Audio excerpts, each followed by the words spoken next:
स्वामी ओम, स्वागत आहे तुमचं नवीन ब्लॉगमध्ये. तर आत्ता वाजले सकाळचे 5:30. तर आपलं आंघोळ वगैरे आपलं झालेलं नाही अजून. तर आता आंघोळ वगैरे करतो आणि काकड आरती चालू आहे. काकड आरती झाल्यावरती अभिषेकाची तयारी वगैरे करून घेतो मग. तर चला जाऊया आता आतमध्ये मंदिरात. तर चला, आपलं मस्त आंघोळ वगैरे झालेलं आहे. तर जाऊया मंदिरात. आता आपल्याला अभिषेकाची तयारी वगैरे करायची आहे. तर आपल्या रूमच्या बाहेर आले कसं दिसते बघा सीन.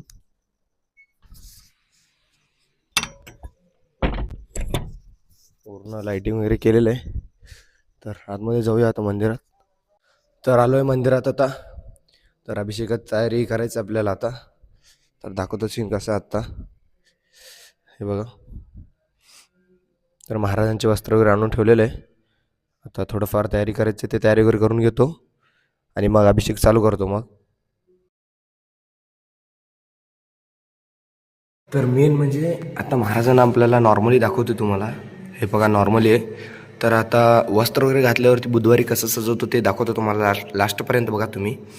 तर मस्त सजवणार आज बुधवार विठ्ठलासारखं सजवतो आज महाराजांना. तर ते बघा नक्की दाखवतो तुम्हाला. ते आपला अभिषेक वगैरे झाल्यावर वस्त्र वगैरे चेंज केल्यावरती.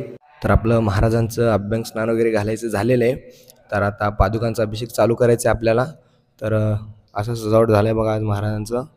तर वस्त्र वगैरे पूर्ण सगळं चेंज केलो. आता पादुकांचा अभिषेक चालू करायचं आहे. आपल्या मठाबद्दल थोडंफार माहिती सांगा लागलेत.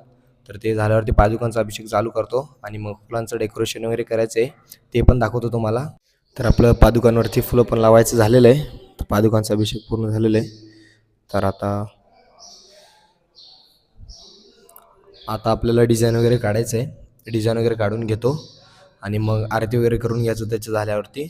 पहिलं तर आता डिझाईन काढून घेतो सगळं. पादुकांचा अभिषेक पण संपलेला आहे. आता पूर्ण सजावट वगैरे करायचं आहे आपल्याला आता.